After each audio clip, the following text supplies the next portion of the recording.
Salut à tous et bienvenue pour un tutoriel facile où je vais vous montrer comment télécharger et installer des overlays gratuits pour votre stream. En premier, vous avez un pack de streaming complet qui contient des alertes faciles à mettre en place en un seul clic pour Streamlabs et StreamElements. Dans ce pack, vous avez aussi des overlays animés pour votre webcam et pour vos scènes, donc les scènes de discussion, les scènes d'intro, les scènes de pause, tout ça. Et justement, lorsque vous passez d'une scène à l'autre, vous avez des transitions qu'on appelle transitions Stinger. Pour finir avec ce pack, vous avez des panneaux d'information pour votre chaîne Twitch et je vous montrerai comment modifier les textes et les couleurs. En second pack, vous avez 21 masques et 21 cadres pour votre webcam. Le troisième pack contient 5 fonds d'écran animés que vous pouvez utiliser pour votre stream. Et pour le dernier pack gratuit, vous avez 18 badges d'abonnés pour votre chaîne Twitch. Tous les overlays de cette vidéo sont disponibles sur le marketplace de Elgato que vous pouvez accéder tout simplement sur votre navigateur internet ou directement avec ce bouton sur le logiciel du Stream Deck. Avant de vous montrer comment télécharger et utiliser les packs gratuits, je vais vous montrer rapidement ce qu'il y a de disponible dans le marketplace parce qu'il y a des trucs sympas à découvrir. Pour les possesseurs de Stream Deck, vous avez énormément de choses disponibles. Des centaines de plugins pour faire à peu près tout ce que vous voulez faire, des icônes pour personnaliser les boutons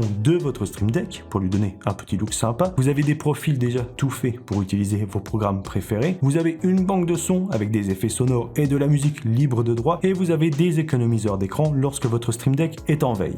Dans la partie graphics, vous trouverez tout ce qui concerne l'aspect visuel de votre chaîne et de vos scènes. C'est là-dedans qu'on va télécharger ce qui nous intéresse juste après. Tout ce que vous avez besoin pour améliorer l'esthétique de votre stream, vous le trouverez ici. Les overlays, les alertes de stream, les badges pour les abonnés, les émoticônes pour le chat et même des compteurs de mort et de victoire avec des styles différents. Vous avez pu le voir, certains trucs sont gratuits et d'autres sont payants, mais honnêtement, des packs gratuits, il y en a quand même quelques-uns, vous avez de quoi faire. Pour finir avec la présentation rapide du marketplace, dans l'onglet vidéo, vous avez des fonds d'écran que vous pouvez utiliser dans vos scènes en stream, des transitions lorsque vous passez d'une scène à l'autre, et si vous utilisez After Effects, vous avez des templates, des modèles pour vos intros et vos transitions que vous pouvez modifier. Et enfin, dans la partie audio, vous avez un suppresseur de bruit de fond et un EQ, un égaliseur que vous pouvez utiliser avec le logiciel Wavelink. Pour télécharger les deux premiers packs, vous allez dans la partie graphics, ensuite overlay et vous cliquez sur Free. Pour le tutoriel, je prends ce pack de streaming complet où vous avez tout dedans. Et ensuite, ce pack de masques et de cadres pour webcam. Vous pouvez prendre les packs que vous voulez. Si vous ne voulez pas prendre les mêmes, c'est pas grave. Le procédé pour ajouter les overlays sur OBS Studio, c'est le même. Si vous utilisez Streamlabs Desktop, je pense que c'est très similaire. Je n'ai pas utilisé le logiciel depuis longtemps, mais je ne crois pas qu'il ait changé. Pour modifier les textes et les couleurs du moment que les fichiers PSD sont disponibles dans le pack que vous prenez, il ne devrait pas y avoir de soucis. Par contre, pour ce qui est de modifier les textes sur les overlays animés,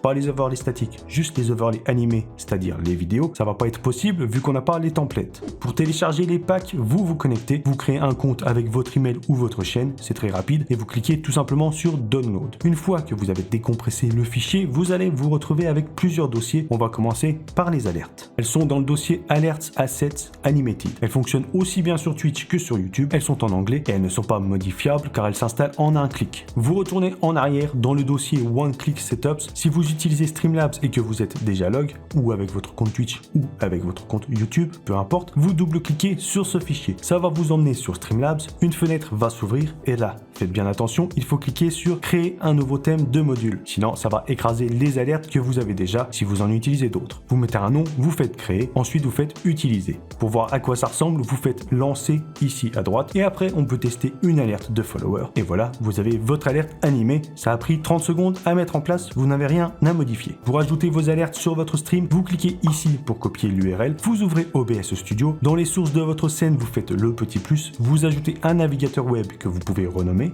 voilà, alerte, vous remplacez l'URL et vous changez les dimensions à la taille de votre canevas sur OBS, ce qui correspond à la résolution de votre écran. Chez moi, c'est en 1080. Ensuite, vous pouvez modifier la taille en glissant les bords des alertes et vous pouvez placer ça où vous voulez sur votre stream. Pour ceux qui utilisent StreamElements, vous double-cliquez sur le fichier qui correspond à la plateforme où vous streamez. Ça vous emmène sur la page de vos overlays sur StreamElements. Vous faites les 3 petits points, vous copiez l'URL et sur OBS Studio, c'est exactement comme on vient de voir il y a quelques secondes.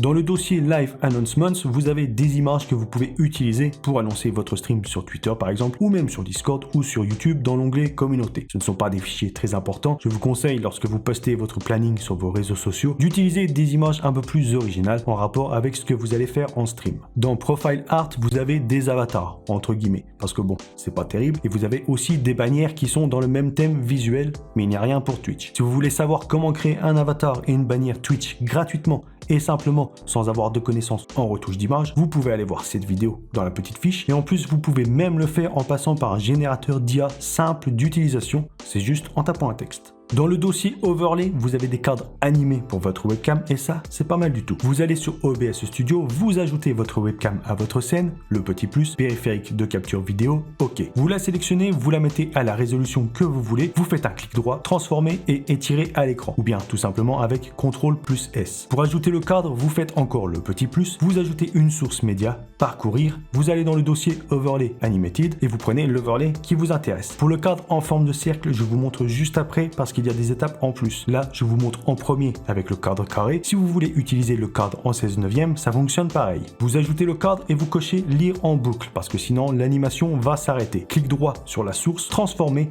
adapter à l'écran ou sinon CTRL plus F sur votre clavier. Vous verrouillez le cadre ici dans les sources. Ensuite, vous faites un clic droit sur votre webcam, transformer, éditer la transformation ou bien avec le raccourci CTRL plus E. Ici, dans type de cadre, vous mettez sans contour, vous faites OK. Ensuite, vous maintenez la touche Alt sur votre clavier et vous glissez les bords pour rogner votre webcam. Comme ça, elle ne dépassera pas du cadre, elle sera toute propre. Donc, vous le faites sur tous les côtés si besoin. Une fois que c'est fait, vous verrouillez aussi votre webcam. Vous sélectionnez les deux sources en maintenant CTRL sur votre clavier. Ensuite, clic droit, grouper les éléments sélectionnés. Voilà, maintenant ils sont groupés. Vous pouvez les redimensionner et les déplacer ensemble comme si c'était une seule et même source. Et après, vous verrouillez le groupe en cliquant sur le cadenas. Pour utiliser le cadre en forme de cercle, vous reprenez depuis le début. Vous ajoutez votre webcam, vous changez la résolution, tout ça, vous faites un clic droit, filtre. Le petit plus, vous ajoutez un masque d'image. Parcourir et vous allez chercher le masque en forme de cercle. Ici, dans type, vous mettez canal alpha pour que votre webcam prenne la forme du masque. Ensuite, pour ajouter le cadre, le petit plus, source média, vous allez chercher le cadre dans le dossier, lire en boucle et OK. Vous sélectionnez le cadre et vous faites CTRL plus F pour l'adapter à l'écran. Et là,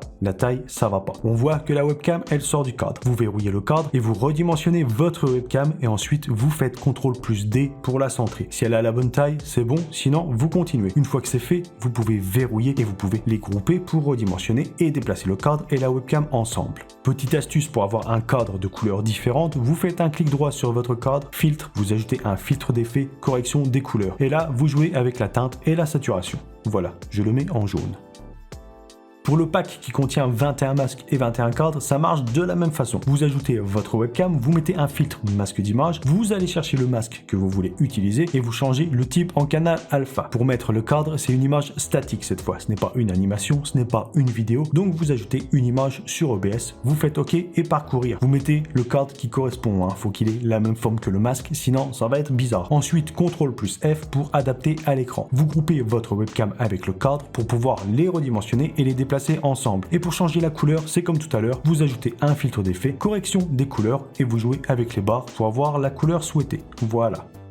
Nous allons maintenant voir les panels, les panneaux d'information que vous pouvez mettre dans votre bio sur votre chaîne Twitch. C'est très important si vous voulez rediriger vos spectateurs vers vos réseaux sociaux ou donner des informations à propos de votre stream. Vous avez 4 collections, donc des panneaux avec des visuels différents. La première collection en noir, celle-ci c'est en vert, les deux autres c'est aussi du noir et du vert, mais les designs changent un peu et la police d'écriture change aussi. Et chaque collection possède un format long panel qui sont des panneaux carrés au lieu d'être rectangulaires. Pour les modifier, vous allez dans le dossier PSD et là vous voyez que vous avez des sous-dossiers parce que vous pouvez modifier aussi les autres fichiers, pas que les panneaux Twitch. Alors je vais pas vous montrer comment modifier les autres overlays ou même tous les panneaux, ça sert à rien, la vidéo serait trop longue. Je vais juste vous montrer sur un seul panneau. La procédure c'est la même à chaque fois, que ce soit pour les autres panneaux ou pour les overlays statiques de vos scènes. Donc si vous avez quelque chose à modifier, c'est cette partie de la vidéo qu'il faut regarder. Ici, l'icône du fichier sera sûrement différente pour vous parce que vous n'avez pas le logiciel GIMP installé. Si vous avez le logiciel, c'est bien, mais vous n'allez pas vous en servir. Vous ne pourrez pas changer les textes avec GIMP. Si vous avez Photoshop, c'est bon, ça fonctionne. Sinon, vous allez sur le site photopea.com, qui est une version simpliste et gratuite de Photoshop.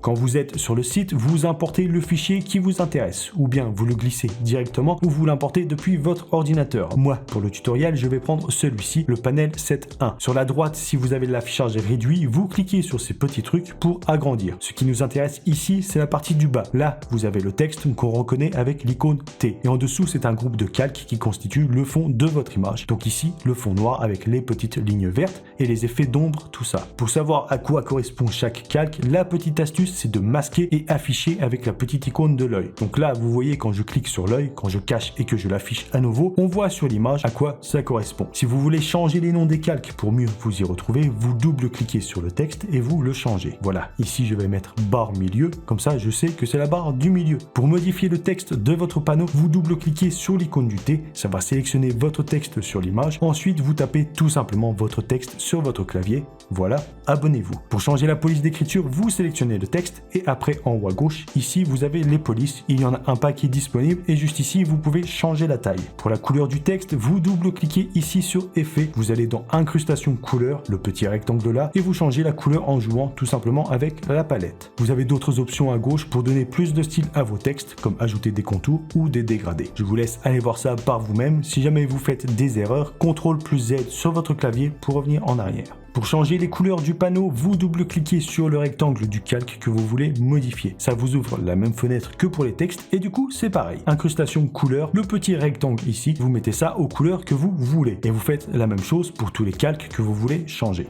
Quand votre panneau est terminé, pour le télécharger, vous allez dans Fichier en haut à gauche. Exporter en tant que JPG si c'est une image simple comme ce panneau ou PNG si votre image a un fond transparent. Pour mettre vos panneaux sur Twitch, vous allez sur votre chaîne, dans la partie bio, vous faites éditer les panneaux. Vous allez sur le plus, ajouter un panneau de texte ou d'image, ajouter une image. Vous glissez votre fichier ou vous le choisissez depuis votre dossier et vous faites OK. Le titre est directement affiché sur votre panneau, donc vous n'avez pas besoin d'en mettre un. Ici, si votre panneau c'est un panneau YouTube par exemple, vous mettez le lien de votre chaîne. Comme ça, quand les spectateurs cliquent sur le panneau, ça les redirigera vers votre chaîne YouTube. Et en dessous, vous pouvez aussi ajouter une description. Ensuite, vous cliquez sur Envoyer et quand vous avez terminé, vous pouvez décocher en haut Éditer les panneaux. Je vous montre à quoi ressemblent les panneaux de ma chaîne. Si vous voulez vous en inspirer, allez-y, c'est gratuit. Sinon, si les panneaux de ce pack ne vous plaisent pas, j'en ai fait quelques-uns que vous pouvez télécharger gratuitement. Je vous mets le lien dans la description. Il y a plusieurs styles que vous pouvez modifier comme on vient de voir avec Photopea ou Photoshop ou même avec GIMP parce qu'il y a les fichiers dedans.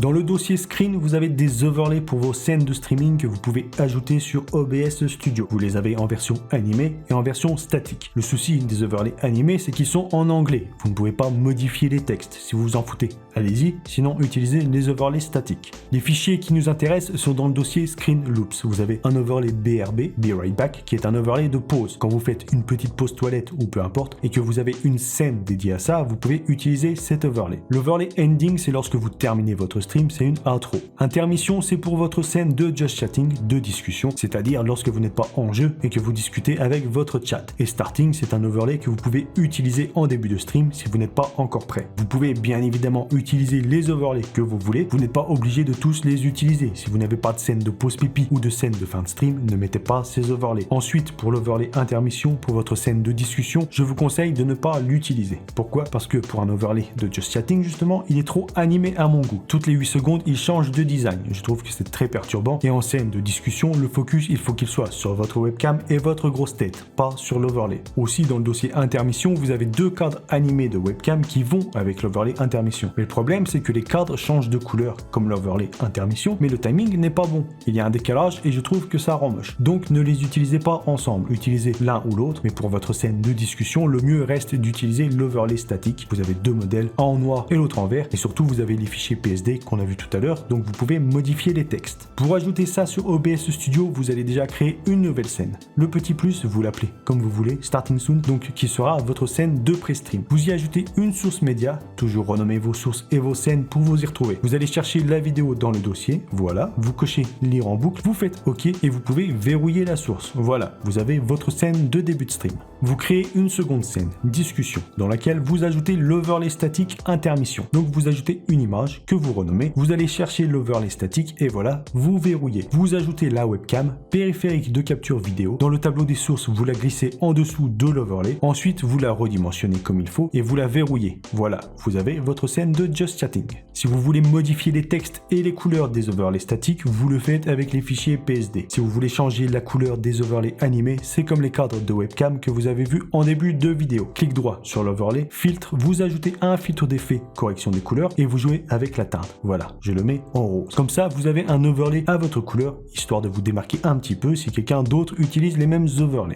Vous pouvez ajouter, si vous avez envie, des transitions quand vous passez d'une scène à l'autre. Ici, dans transition de scène, le petit plus, vous ajoutez une transition Stinger parcourir. Vous allez dans le dossier transition WebM, vous prenez la couleur que vous voulez, c'est la même animation, c'est juste la couleur qui change. Ici, point de transition, vous mettez 1000 ms, parce que si vous laissez à 0, le changement de scène s'effectue trop rapidement, et au-dessus de 1000, si vous mettez 5000 par exemple, le changement sera trop lent. Donc vous mettez à 1000 pour cette transition. Si vous utilisez une autre transition et que l'animation est plus courte ou plus longue, il faudra jouer avec les chiffres. Vous pouvez aussi, pourquoi pas, avoir une transition différente pour une scène en particulier. Ce que vous faites, vous ajoutez ici une autre transition Stinger. Vous importez le fichier, vous changez le point de transition exactement comme vous venez de faire pour votre première transition. Ensuite, vous faites un clic droit sur la scène où vous voulez avoir une transition différente. Vous faites forcer une transition et ici, vous la choisissez. Maintenant, si vous allez dans la scène discussion, vous avez la première transition que vous avez ajoutée. Ici, c'est la jaune que j'ai mise. Et quand vous switchez sur l'autre scène, eh bien, c'est l'autre transition qui joue. Et vous pouvez faire ça sur chacune des scènes que vous avez. Pour le pack de fond d'écran animé que vous pouvez utiliser comme un overlay pour vos scènes, vous retournez sur le Elgato Marketplace. Dans l'onglet vidéo, vous allez dans Backgrounds, vous filtrez les fonds d'écran gratuits et voilà, vous avez un petit pack de 5 fonds d'écran animés et vous les téléchargez. Pour les ajouter sur OBS Studio, c'est pareil qu'avant, mais si jamais vous avez passé les autres chapitres, je vous montre encore une fois. Vous cliquez sur votre ami le petit plus, vous ajoutez une source média que vous renommez BG par exemple, BG pour Background 1, pas pour beau gosse. Ensuite, parcourir, vous allez chercher le fichier, vous ajoutez le fond d'écran qui vous intéresse, vous n'oubliez pas de cocher lire en boucle et voilà, vous avez un beau fond d'écran animé gratuit et super simple à mettre en place. Vous pouvez utiliser ça pour votre scène de Just Chatting, vous ajoutez votre webcam avec un fond vert par exemple, vous mettez le chat quelque part et voilà, vous avez une belle scène, vous faites croire que c'est votre chambre. Pour les badges d'abonnés, vous retournez pour la dernière fois sur le marketplace de Elgato. Dans l'onglet Graphics, dans les badges, vous filtrez les badges gratuits. Vous avez un petit pack de 18 badges que vos abonnés pourront afficher sur votre chat. Je crois que vous pouvez aussi les utiliser pour vos membres sur YouTube. Je n'en ai pas, donc je ne sais pas comment ça marche. Vous téléchargez ça, ensuite vous allez dans le dossier du badge qui vous intéresse. Vous avez 3 tailles différentes à chaque fois parce que quand vous importez vos badges sur Twitch, vous devez les avoir à ces dimensions-là. 18 par 18, 36 par 36 et 72 par 72. Pour les importer, déjà, vous devez être affilié. Ensuite, vous allez dans votre tableau de bord Twitch, monétisation, abonnement et badge d'abonné. Là, vous choisissez la durée d'abonnement et vous importez les 3 fichiers de votre badge. Donc, pour chaque abonnement, vous devez faire la même chose. Voilà, j'espère que cette vidéo vous a aidé. Mettez un petit like. Si c'est le cas, abonnez-vous. Si jamais vous voulez en apprendre plus sur OBS Studio, parce que des fois, c'est pas facile, j'ai cette vidéo là où j'explique chaque paramètre du logiciel.